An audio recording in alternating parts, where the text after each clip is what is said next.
Hello, hello, hello, and welcome. Welcome to today's installment of Created for More, the podcast. So, if you've been listening to this podcast over the years, you know that one of the things that is, center point or centermost in my heart is just ensuring that you are empowered as much as possible. I want you to take the limits of all the capability, what you think you can do, and I want you to know that you have the power, literally, in and of yourself, to make your life what you want it to be. So today's guest is somebody who is going to come and have a completely no hold barred conversation with us about how we can really prosper. The world is a global village, is what they say, and she is a queen in this space. She's a notable voice around this whole empowerment, gig economy, and she's going to be coming to share her wealth of wisdom with us. Her name is Temitope Olukunle, and she's an expert, vetted human resources expert. She's a global talent consultant, a work futurist, and self-empowerment coach. Remember, self-empowerment was where I started from. She's a development sector accelerator, and she's known for her exceptional blend of leadership, innovation, and creativity. She's on a mission to help African talents, young visionaries, and upwardly mobile entrepreneurs and innovators achieve their goals faster and easier. She has established herself as a thought leader in the gig economy and a leading voice in the HR tech industry. Her bio is extensive.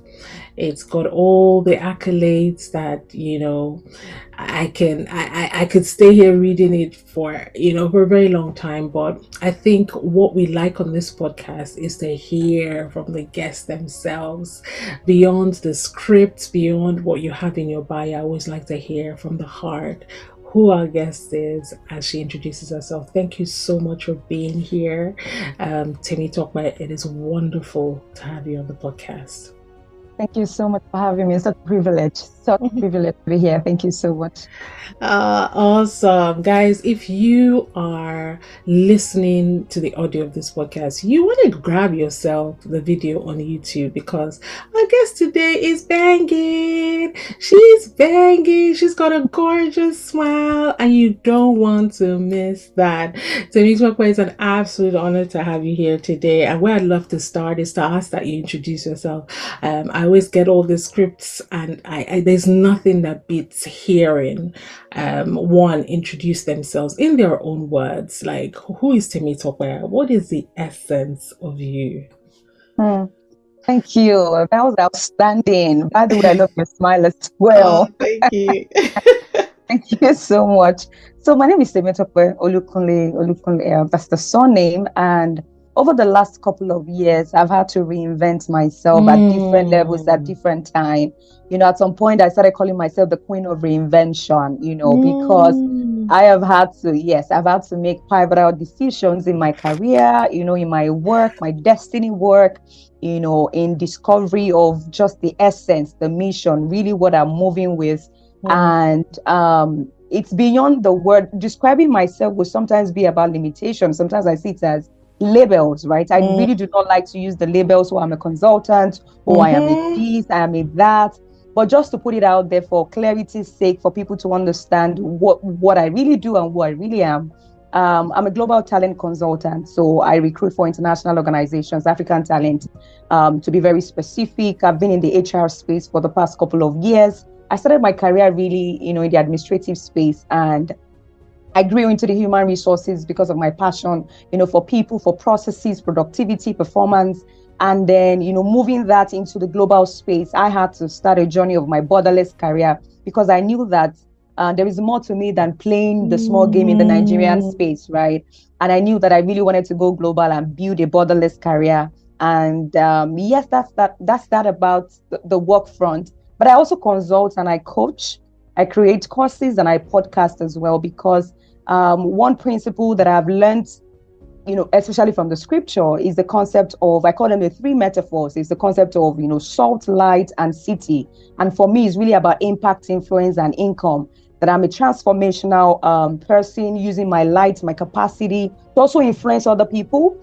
That this that I know is not just about me. It's not just about me getting a job. It's not just about me increasing my wealth in terms of salary, negotiation, but also to build people coming up to say that there is more to us and we can use our skills, our capacities, our capabilities, our competencies, right, to do something beyond ourselves, just to really impact the people around us. So that is me in a simple explanation. Let me keep it that way. Ah, Thank you. love it. Lovely. You're a dream because when I get guests that just come out of the bond just racing, I'm like, oh my gosh, you're an absolute dream because there's so many ways I could go with this conversation. So many things that you said that I'm just like, oh my gosh, I want to touch on that. But before we even go there, like I want to hear about who you were as a child. Are you, you've talked about how you're a queen of reinvention. Is this the version is there a version of you that you saw as a child that you've either a surpassed or haven't yet reached, perhaps? Also, that's powerful because I think that I've seen a version of me, and I've surpassed that, and there are versions of me that I'm yet to get into. There are dimensions of me. I know that is the path I'm currently working on. I'm not there. I'm not there yet. But there are versions of me that I saw as a child. I used to be very timid as a child. I'm not that person that would stand up in public to address, to Oh, speak. I don't wow. see myself speaking, as a public speaker or as a coach or as a consultant or as a podcaster. That wasn't me. I was that person that would rather be behind the scene, doing all of the work. But I knew, especially when I got into school, that this is not the destiny that I see. This is not the picture that I see. And I had to do it afraid, but I did it anyway. I had to do the opposite of how I was feeling. And what I did, for example, was join the choir. I have the gift of singing. I don't know if I still sing well, but I had to join the choir when we're in school. And my hands will be shaking, my legs will be shaking, my palms will be sweating on the stage anyway. I saw my mom did some things when I was young, like praying in the public transport. I started doing that. My voice will be shaking. But when I'm traveling to school, maybe from Lagos to Ekiti to Abuja, I would encourage people to pray, like, let's commit our journey into God. And that was so difficult to do. But as a teenager, I was doing that because I'd seen my mom do it when I was young.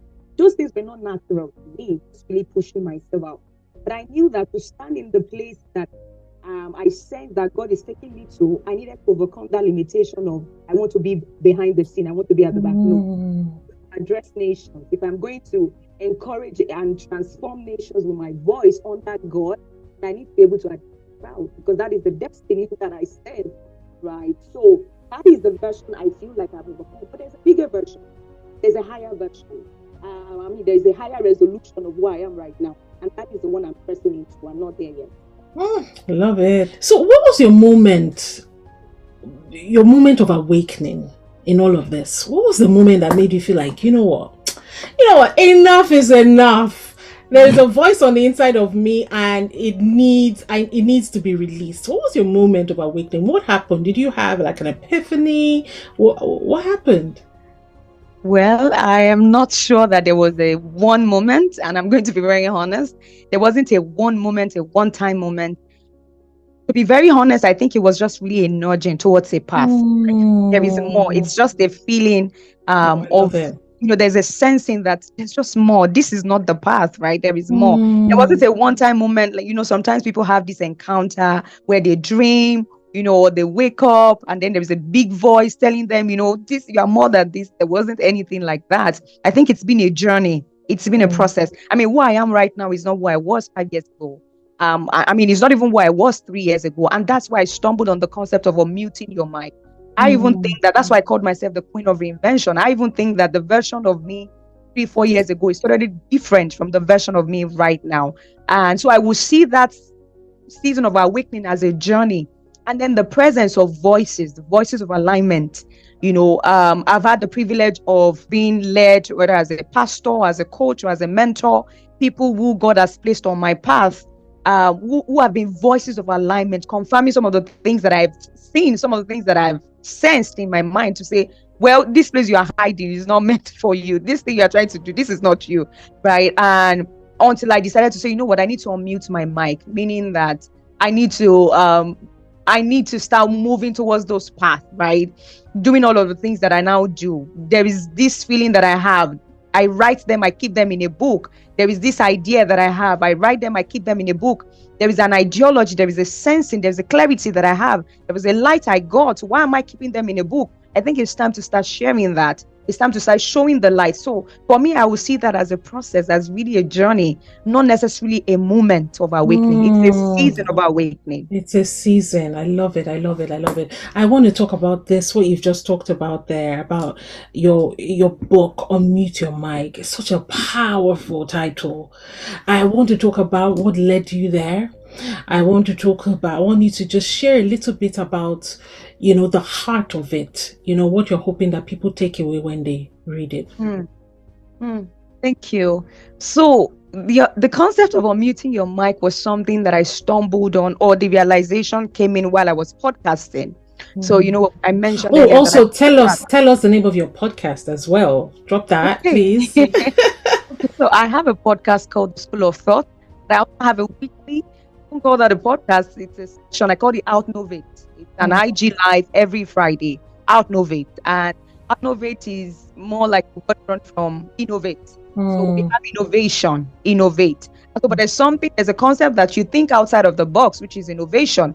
But there's also something about thinking like there is no box. And then I thought about Outnovation. And that's why I came up with the name Outnovation. I mean, my company name is Outnovately, right? It's also from the word Outnovation. So my session is Outnovate every week, right? But so I love words. I mean, I love names. I love words. I love titles, right? I love it. So the concept of unmute your mic was also something that just dawned on me while I was having a session like this, and the other person was muted. And I said, "What happens to hear you? Can you unmute your mic?" And in that moment, this is something we say every time we're on Zoom. It's something we say on Google Meet, podcast. Oh, unmute your mic. Oh, we can't hear you. And it just dawned on me that in life as well, beyond unmuting your mic to speak, certain things you also have to unmute your mic about. In terms of building capacity, it is you unmuting your mic. You've seen a version of you, and you know that the version that you have right now cannot access that next level. Unmuting your mic means moving towards that, building the capacity, moving towards that part. If you have to learn something, if you have to grow, if you have to get a coach, if you have to get a mentor, that is you also unmuting your mic. Unmuting your mic is also about creating boundaries. Unmuting your mic is about awakening. Just like you said, awareness is a lot, and it can be in different dimensions. As women, people are going through a lot of things. Unmuting your mic is also saying, calling for help when you need it, asking for help when you need it. So it can be used in different variations. And for me, I said it's going to be a series, and I'm going to start with the career because this is my space in the gig economy. Unmute your mic, and I'm going to have a series. Teenagers have to unmute their mics as well. Women, marriage, relationship. Unmute your mic can be used in all of these dimensions, right? Money, yes, you have to. In selling, you have to unmute your mic. People cannot assume that you're selling something. You have to unmute. Talk about your product, your services, who you are, right? So this particular book is the first in the series, and it's really for career people. Why am I passionate about this set of people, especially people who want to go global with their career? Because that is my story. That's how I started. Tell us. We're hearing, we're listening. So the pandemic happened to everyone while we were doing our thing, right in the corners of. I mean, I've always been in the online space, just trying to create online courses. I teach this one. I teach people how to edit picture, how to design flyers. I've always done different things in the public space, but never aligned. In fact, my name on Instagram is Multipreneur because I just feel like I'm multi-passionate. I'm passionate about a lot of things, right? And at that moment, I didn't know which one to stay on. Just have so many gifts and passions and talents, and I didn't know what to stay on. And then I had different businesses that were unrelated. And I thought to give myself one name would label me. That's how I came up with the name of Multipreneurship, right? But when it comes to the career space, pandemic happened and everybody had to take his backseat, right? People were laid off. Some people, their salaries were slashed. And in my case, it was at that moment that people like PK, which is, Pastor Olukunle, These are voices that were speaking, really talking about borderlessness, how you can take career global. So we were at home, we're just jumping from one IG live to the other. Tell me about it. Yes, during the pandemic. And then it just really dawned on me that this thing that I'm doing locally can also go global, right? I mean, I can access opportunities online. I don't have to jackbar the movement of my ideas, telemigration, my skills can jackbar for me. How can I begin to leverage on that? So I started to do some research. Are there platforms where I can get a job, in the international space, where I can offer my skills, for international clients? And that's how I stumbled into the gig economy, and I started there. And I mean, it's been 3 years now or more. It's just been from one level of glory to another. Let me put it that way. So that is my own journey in terms of the gig economy. And I thought it took me on muting my mic, opening my eyes, going for research, and believing that I can do it. I mean, and that's why I'm here. So I wrote that book for people who need to see themselves as beacon of hope, as African talent. We can do it. And so that's what that is about. So let us deconstruct the word, because some people are listening to this and they're completely lost. Like, I hear her up and she says gig economy. What is that? So can we explain what is it actually in layman terms? And how and why is this important to think about? Why is this important to consider? Why should people look to this as a pathway to empowerment? Thank you. I think that's a powerful question because I give an analogy of the viral economy, for example, where we're in the age of an controversial economy as well, like the age where people would do anything to go viral. People would do anything to just trend online, right? And that is an economy on its own. And people would do things that naturally is like somebody showing their, naked video. You don't like it, but you will view it. The idea is not your likeness. The idea is your viewing, because that is what translates to cash for them. It is data, it's the analytics. You don't like it, but they have 50 million views. You are going there to insult them, but they have views. That view is what they show clients to say, this is my track record and my traction. The gig economy as well is just really leveraging on the digital spaces and the digital platforms that we have to access remote and global opportunities in layman's terms.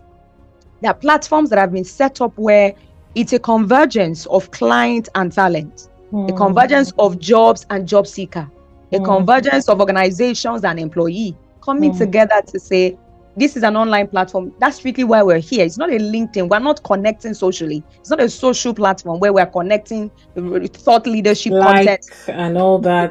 No. We're strictly here for business. So I post a job.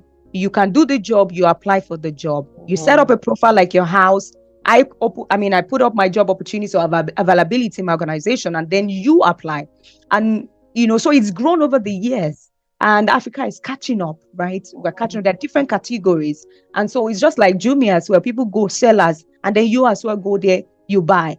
It's the same thing. So people set up their stores as freelancers or gig economy or independent contractor or consultant. And then, they set up their store, which is like a profile, and they access opportunities right there. The competition is high, right? But it is what it is. There are opportunities in the gig economy. What about people who are listening and are thinking, that's good for you, you've got tech skills, I have nothing. Is this something that everyone can access? Absolutely, yes. So, my tech skills came along the way. Yes, I'm tech savvy, I love tech tools, but I'm not a core programmer. I'm not a coder, I'm not a software developer.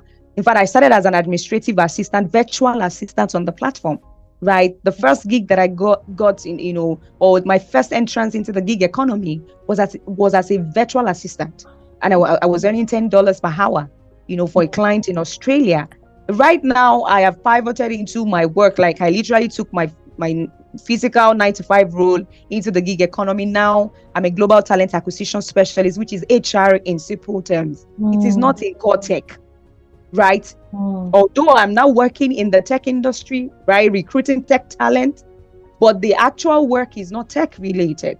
I'm just working in the tech industry, supporting tech clients, right? So anybody can do it, whether you are a customer service representative, data entry, accounting specialist, business development, brand specialist, all those people.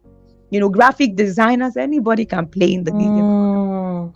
And Sales. I like the fact that you talk about virtual assistants, because that's a really good entry level route Yes. to being there, because some people don't really know, right? But you don't really know a lot, right? That's fine. But Mm-hmm. can you send an email? Can you Yes. Can you support? Can you can you support an support executive? can you support an executive? Yes. Those are the kind of things that everyone can do. And Mm-hmm. I like the fact that it's something that is, it's borderless, and it doesn't have anything to do with your skin color. It doesn't have anything. Not at all. If you've got internet wherever you are, you can Mm-hmm. be a player in this Mm-hmm. game. Oh Mm-hmm. my goodness. Thank you so much, because I think it's something that and I wanted to just ask about, also talking about the importance of globalization in today's world. Mm-hmm. Because someone is listening to this and is thinking, I don't know why I keep saying somebody is listening, because I'm Mm-hmm. always so in tune with the people who listen, because I do this for you guys, right? I'm not doing this for, I do this for you guys. Somebody is listening and is thinking, I've got my brick and mortar business. Everything is okay with me. Or I've got a job. I work in a bank. I go in there and I come. Why is it important for people to start to, you know, look into this, to try and get their feet to the door, to try and, immerse themselves, to try and get a piece of this pie? Why is it important? So I think that globalization or borderless career or moving global is not for everybody. I honestly don't think it's for everybody. If you don't have the vision to, if you don't see a global vision for your brand, your business, your skill, your career, honestly, nobody can convince you. I mean, I had about 5 admissions last year into the UK for my MBA. And I decided to say, you know what, I think in this season, in this moment, doing those things for years, and I finally got it. I just really felt like in that moment, that's not what I wanted to do. Again, it's not the route I wanted to take again. Right? I mean, nobody could convince me otherwise, because it is my decision. It's the same thing with taking your skills and ideas global. I mean, people can push us to say, oh, you can enter so amount. If you can't see it, if your mind cannot capture it yet, you will see more impossibilities than possibilities. But for the people who see it, but they just don't have an idea of how, why it is important, they know that this thing is good. I've seen people do it. They don't know why it's important. Then this conversation can be relevant to them. Then they can think, okay, let me listen closely to what Temi is saying. For me personally, I think if I can play global, why play local? Right. The first thing for me is I have something that is relevant to the world, not just my local community. So it's the assurance of my skills. But beyond that is the confidence in what I carry. Whether it's in my career or my business, there's somebody in Texas, there's somebody in Dubai, there's somebody in the United Kingdom that can be blessed by what I carry, and I will earn in return. So I cannot keep myself within the locality of Nigeria. So that is first my own ideology, that somebody out there that needs what I carry, and I can monetize it. I can monetize my skills and my passion. That's the first thing. The second thing is I also feel like Africans, especially not just Nigerian, we need to start taking our place in the global economy, right? We're so good, but we are like that man winking in the dark at a lady. You are winking, but she can't see you. So you are winking, but she cannot see. So we are so good.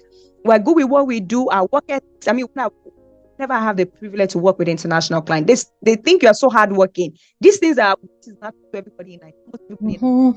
Work hard. You wake up early, you do your job, you're stuck in traffic for hours, but you still go again the following day. The resilience, we keep going, we keep moving with what we're seeing even in our economy. We keep moving. So that has built something in us that we approach our work with. So you do your work, you want to do 50 hours when they're giving you 30 hours, and you're like, are you not resting? But it's something we have built in, right? And so I personally think that the world needs to see more of that. The narrative that we see online is is below what we really are, right? So it's also time for us to begin to change the narrative. we're not just about crimes and online scams. No, we're also about skills and capacity. We're about talent, and so we're about a lot, and it's time to start showcasing that just to the world. And I think thirdly is really increasing your financial capacity. That one is even very important. Yes, I mean, and this is also a question of, do you want title or you want to earn better? At some point, I had to resign at a VP level, at a vice president HR operations level, to take up the VA role that paid me times 2 of my VP salary. Right. Say that again, sister. Say that again. So I had to resign at a VP level here in Nigeria, vice president HR operations, to take up a virtual assistant role to an international client. And that salary paid me times 2 of what I was earning at a VP level. And that VP level salary is not an average Nigerian salary. Top managers, that's what they earn in the bank. I had to make a decision. Do I want to stick with title, or in this season of my life, I want to make money? So there is a capacity to earn better. And then earn in foreign currency, right? And earn in foreign currency, which is crucial. With all no, it definitely is crucial. Sid, I love everything you've talked about, and I like how you've demystified this whole thing. It's literally as simple as taking the skills that you have currently and going on a global marketplace and selling what you've got, essentially. And you've talked about these platforms. They are there. There's so many. You can find them. There are a lot of Fiverr, people per hour. There are many of them. If someone's listening and saying like, you know what, this sounds great, I am excited. I feel like I'm fired up. I think I've heard enough to just get doing. What are some practical steps they can start to take today, like, so that they can make this thing not just talk but reality after this podcast? Okay, so I think that the first thing is really skills assessment. Let's be honest with ourselves. If I have skills that is in demand or that is required, for a lot of people listening, for you, your next level right now is to go and learn something. Yes. Is to go and build capacity. So good. Right? That might be your next decision, to go and learn something. But for some people, right, maybe you already have a skill and you know that this skill, I've seen people who have just not made a decision. I think you should take a step. I might not be able to mention platforms but there are top 3 platforms. I can even mention them. I mean, we're not advertising for them, but there are platforms like Upwork, like Fiverr, like you mentioned, like TopTal, that people can position on. I am an Upwork queen. I've been on Upwork for years, and I've not just been in Upwork teaching, training, and coaching people about Upwork. I've also been able to grow my own portfolio there, and I've gotten to the highest level in Upwork, right, in terms of recognition and in terms of result. So I think that Upwork is a good place, and what you really need is 4 P's. You need a profile. You need to set up a profile, meaning whatever skills you've decided that this is what I want to freelance with, this is what I want to go global with. You're a customer service representative, or you're an HR, you're an accounting person. Create a profile on that. You also need a portfolio. What have you done in that space before? A portfolio is samples of the things you've built a website before. We have the links. Package them together in a PDF. You've created flyers before. Social media page, flyers, package them together in a PDF as a portfolio. That's the second P. The third P is you then need proposals. Now, people can find you, but the best way is to go out there and find it, right? Go and look out for these opportunities, seek out opportunities yourself. But you need proposals to seek out these opportunities. So you have to see that it's more like a cover letter, a typical cover letter that you do in a traditional 9-to-5. That's a proposal where you are talking about your skills, your education, your expertise, and your experience. How can I do this job? This is how I've done it before, and this is how I can do it for you. And to send a proposal, you need the fourth P, which is really pricing. How are you going to price yourself? As we also overshoot, we want to earn $100 per hour just at the beginning, really. So you need to know, are you at an entry level? Are you an intermediate expert, or you're an expert? Intermediate professional, or you're at an expert level? And then you price yourself accordingly. That is what I think people need to do to get into the game. So good. So good. I love it. Thank you so much for breaking that down so succinctly. I'm looking on your profile, and you have something called the 5 M's. And I Hmm. just like, I've got to talk to you about it. You've got money, mission, mastery, meaning, mega moves. Come on, please break that down for us. What is that about? I love it. Well, well, I think that the work that I do, all that I'm doing online is really, and if we want to break it down in terms, that is really what it is about. How people can empower themselves to earn better, which is really the money.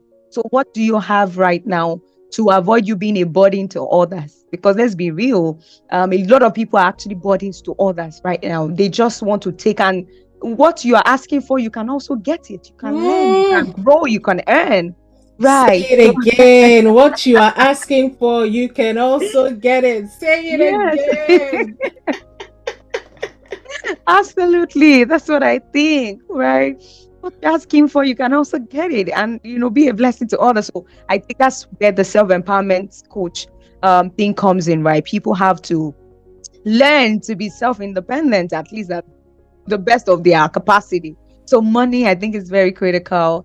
You can't really do anything without money. So money is really good. That's why it's part of the M's. The second thing is mastery. I tell people, and that's why the two SDG that my work is centered around is SDG 4 and 8. And it's really about learning and earning. If you don't know, you can't earn. Is what you can't earn above your learning bank. Mm-hmm, Right. mm-hmm. So mastery in something, what do you know that you can monetize? There has to be something you can monetize. There has to be a skill, a talent. There have to be, so if you don't have it, that's why I said the other time, go and Go learn and learn something. it. Some of us study something in school that we came out, we can't monetize it. You study zoology and now you are looking for a job. Can you learn something? Can you go online? Can you research what is in demand? Right. So we have to be realistic that this thing that I came out of the university with is not in alignment with the requirements of the job in today's market. So what Mm-hmm, is the next level for me, my skill? And then you mm-hmm. master that. So that's mastery. The third can be mission. I personally think that, everything isn't about money in life, right? Yes. Everything just isn't about mastery, work, want to make money go global. There has to be a sense of mission driving what we're doing.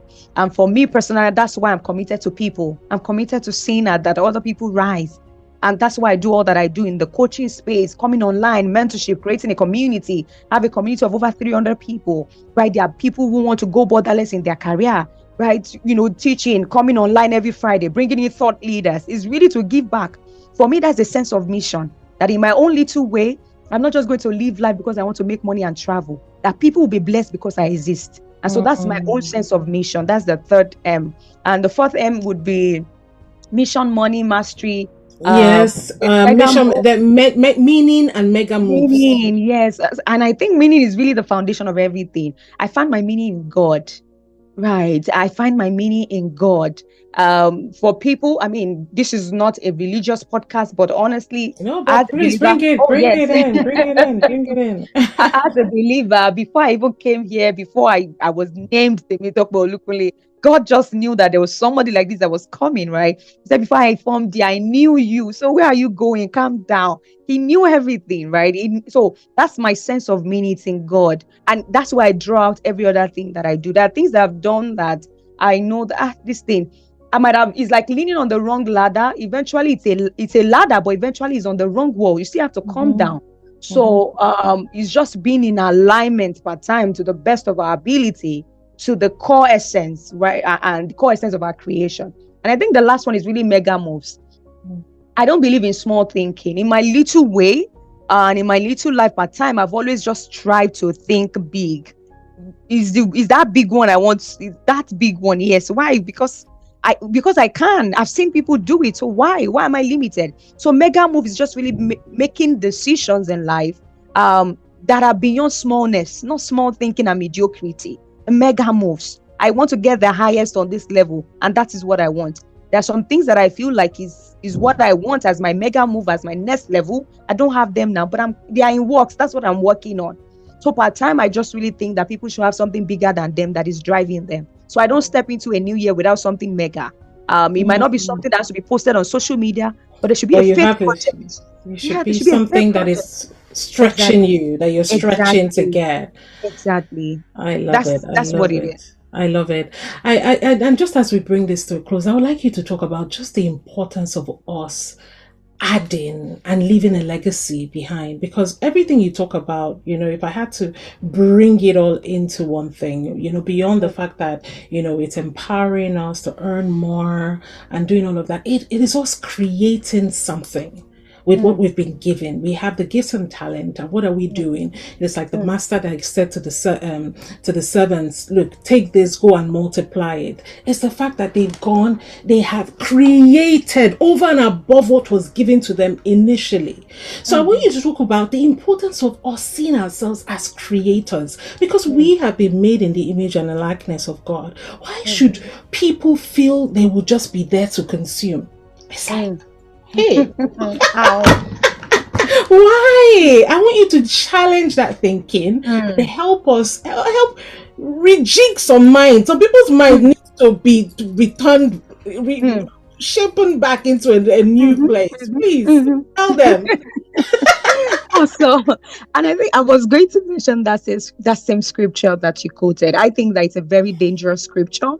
I think that's Matthew 25 or thereabouts. It's a very dangerous scripture, because I think that if I keep something you give to me, you should be happy that I didn't squander it. I kept it for you. But the master is saying, I gave you something, you couldn't keep it, and I came back, you are giving the same thing. Please send him up. That is very dangerous. And it's the same thing with what we have. And did you hear what the master said? You wicked and lazy servant. Like, look at the words. That I kept it, or I thought I was being good. Someone that kept something, I thought, you know what, my master is going to be so impressed. Just make sure that, I just kept myself. I was just doing what I was asked to do. I was just going to work every day. I didn't disturb anybody. I didn't fight any of this thing. I was just minding my own business. And they're looking at you and they say, you wicked and lazy servant. It is powerful. I think it is powerful. It's one of the most powerful part of the scriptures as well. I feel like it's such a dangerous place to be, to have something, because everybody has something. I mean, that guy even had the littlest, he had the smallest. So this is for somebody who even think, but me, I don't have so much. I just want to live my life. That's one that you have is expecting a return. He's an investor.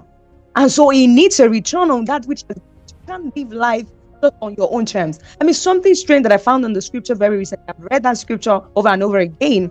It was when Jesus' brother told him, they said, you can't tell us you have this so much glorious destiny and you are hiding behind the scene. Go out there and go and show it. And then he said, no, my time is not here. You know that when they left, he went behind the scene and truly went to do that thing. And that's the Jesus, your Jesus. I own Jesus. That would say that Lord as Savior. Is that? Was that during the water into wine? Okay. John 7:4. John chapter 7 verse 4. And the amplified version, let me start with the NLT. He said, you can't become a public figure if you hide like this. Those were the brothers that were telling Jesus, if you can do such wonderful things, prove it to the world. And NIV said, no one who wants. Yes. What an indictment. For there is no man that doeth. Please. He said, for there is no man that doeth anything in secret, and he himself seeketh to be known openly. If thou do these things, show thyself to the world. So even Jesus had to be jolted back to reality. Like, if you say you were called, you have this much glorious destiny, you want to do all this things, then show yourself to the world, let people know. And Jesus was like, no, you guys don't know what I'm saying. My time is not. They left. He stood up and he actually went to the temple. And so I feel like if Jesus, our own Jesus, will still do all of these things, we don't have an excuse to sit down over the skills and the gifts that God has given to us. It could be just the skill of writing. It could be for you is the skill of administration, operations, leadership, events management, whatever it is you didn't give yourself. The capacity to even learn it. Oh my gosh, you are. This is doing me something in my mind. This is because some people think some things that they have they're not skills. Look, even loyalty is a skill. You know how to be there for people. You do not move. You can listen. Listening is a skill. You say you don't. Yes. I don't know how to do tech. I don't know how to do Excel. Can you listen? Can you be there for people? Those Absolutely. are skills. Can you supervise? Those are skills. Yes. That's project management, but in a different word. Yes. Oh gosh, gosh, gosh. Please just keep on. Like, honestly, some people are receiving sense tonight. So yes, so that's what I think, that at different times in our lives, we won't have everything. You won't have all the skills. You won't have all the clarity. But as we journey, as we grow, is a path. As we grow, the one you have, you can't sit on it. You have to do something about it, because the owner will come calling. What have you done with it? You don't want to be called wicked because you think you are preserving. He has not called us for preservation. No, he's not. You are not to preserve it. You have to go out there, exercise it, use it. And then the idea is that we are then using it in the different spheres. Some of us are apostles in the marketplace. For you, maybe yours is in the pulpit. Do it. Right. You have something. Do it. You have something. I love it. I love it. I love it. I love it. I often think, I was thinking about when I was reading that scripture, I just had just a bit of a revelation around it, because I was thinking about the master and why the master gave the talents in the proportion that he did. To one, he gave 5. The other was 2. Was it 3 and then 1? Why did he do that? And the revelation that I got around that was, look, there had been other times that he had asked those servants. Yeah, he had been testing them. He had been testing them, and he knew their capacity, their ROI, based on what they could return. Yes. So that's why he invested more in some people. So you who are sitting and say, oh, it's just I could do so many things, you have a higher expectation on your head. Yes. That's what it means. So whom much is given, much is expected. Much is expected. So don't think that you're exempt from this. Don't think, okay, you know what? At least I'm doing one thing, or I'm doing 2 things. Look, there's an expectation of 10 things from you. Where are you? Where are you? Oh my gosh. Let's speak about urgency. Sister, let us speak about urgency and why people need to have a sense of urgency. Because there's too much, you know what? Oh, let's just chill. There's so many quotes. Take it easy day by day. You know, and I'm all for, yes, rest and relaxation, self-care and all of that. But why should people have an urgency about life itself? About time, the importance. Please tell them. I think that we can't afford to slack over what we don't own in the first place. Life, we don't own life. We don't own life. You don't have total control over the life that you live. Yes, I have my alarm set. I have my plans for the year 2023. You have your goals for the next 5 years, but you don't know where you will be tomorrow, right? So there are times and seasons. And so we cannot even afford to bank on moving what you can do today till tomorrow. So as much as grace is given to you and strength is given and clarity on what to do next is given, we keep moving. And you know, something interesting that happened, you know, one of the parables in the scripture, you know, Jesus loves to give parables, and I love them. I'm here for it. You know, there was one parable he gave about the 11th hour. You know, there's a master that was also going out to employ people. He employed people in the first hour, he employed till the 11th hour, and he actually gave them the same. He gave them the same salary, because that's what they asked for. And the people that came in earlier in the morning, 9 a.m., said, these people just came in 11 p.m. Why they're earning the same thing, like the same thing with each other? And he said, but I didn't cheat you. It is the negotiation that we have. It is the agreement that we have. So if you don't do more, you don't get more. If you don't ask, you don't get. We can't afford to slack, because even our reward is tied to the work that we do. And I think for me, the earnest expectation of the Creator, there's so many problems in the world right now that people are waiting for the manifestation. If you truly are the son of God, if you're truly a child of God, there's something different about you, then you should begin to wake up with solutions. That's why we cannot sleep. I want to solve some problems in Africa. Like, okay, can I solve? There's a problem in the gig economy in my space. Can I solve it? Some of us might not have that much big vision, and it's very fine. We don't have to be all of that, right? But in the little space that you have, there is a sense of urgency. There's no time. The world is rising up, providing solutions, and then it is bringing to know we should be the example. Tell me about it. We should be the example. Tell me. And that's why teenagers these days, There are things you tell them, especially when you talk about success, and they're wondering, oh, you see, but we know that this man is an atheist. But he has the level of success that even the richest pastor or you that don't have. How then do we begin to explain those things? We can explain it. Our generation, my generation is so loyal that there are some things that they explain to us and we understand. But this generation, they will question everything. You say that you have an advantage. Where is the advantage? How does this advantage translate into resources? How does it translate into solution? So I think that the sense of urgency there right now is really about, in fact, we're catching up. We're actually catching up with what the world is doing. Tell me, that is where I was going with this conversation. We're just trying to even catch up. Where I was going with this conversation, because guess who has sense of urgency? Yes, the world. They do.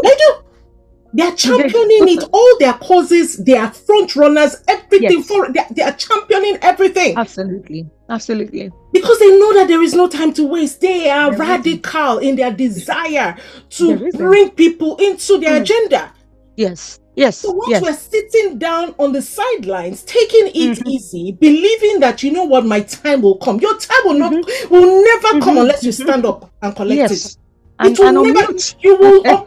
Thank you. Unless you unmute your mic, your time will never come. Absolutely. I will do it next year. I will do it in 2 years. I will do it. The only constant thing in this equation is your pausing. That is the only thing that is constant. Yes. The fact that you're on mute, that's the only thing that is constant. Nothing else is changing. Your skills are not changing. You're not doing anything. Absolutely. Oh my God, you have brought a radical side of me. This is now I show up on this podcast. But I love it. Now I show up on this podcast. People are like, what's happening in Tonbra? What's going on? I'm normally, okay, so tell me about this. You have brought a radical side of me. I love it. Oh my God, you're my soul sister. I love it. Thank you so much for being here today. Please give them your final words in closing. You have said, in fact, some people, you need to listen to this podcast at least before you even start doing anything. Listen 5 times first. Just to rinse your mind, because your mind is filled with things that need to be removed. You need descaling. Remove the things that are not necessary. Feel this. I was watching this thing on Instagram, one of these many videos and stuff, and it was showing this, and I think it was about child discipline. It showed this clear glass where it was filled with dirty water, and they basically poured clean water into it until that dirty water became clean, totally clean. So you need to pour a lot of this knowledge, a lot of this insight. There has been power that has been released just from the conversation that we've had today that will catalyze you. It will radically activate you if you allow it. But you need to let it sit. You need to let it marinate. You need to let it simmer. You need to let it go inside of you, into every nook and cranny of your being, so that you can wake up. It is an urgent call for you to rise up. This is your awakening. Please close this for us. Thank you so much for being here. Just give them your final words. I think for me, closing or wrapping words, 5 categories of people. We have the waiters, people who are waiting for things to happen. You're on the call, you've heard everything. You've been on this podcast, you've heard everything, but you're still waiting for something supernatural, something special to happen before you make a decision. And we have people who are, I call them the scanners. So you've heard something, you're like, okay, I'm just going to see what I'm going to do about that. Check online, okay, this skill, you guys said I should learn something, or I need to learn something. And so you're scanning. In fact, you are right now, after this podcast, you are doing some screenshots of some of the things you need to do as part of your next decision and next level. You need to move, just like the waiters need to move to the scanners. The third category of people on the call who are also listening to us are hunters, just like hunters. So for you, I know that as you've heard this podcast, you are beginning to hunt for things like, okay, I'm going to make a decision. What do I need to do? For example, you want to play in the gig economy. You've decided to create a profile right there. You've made a research, that this is the one I'm going to sit on. This is the skills I'm going to do. We have the fourth category of people. I call them the promoters.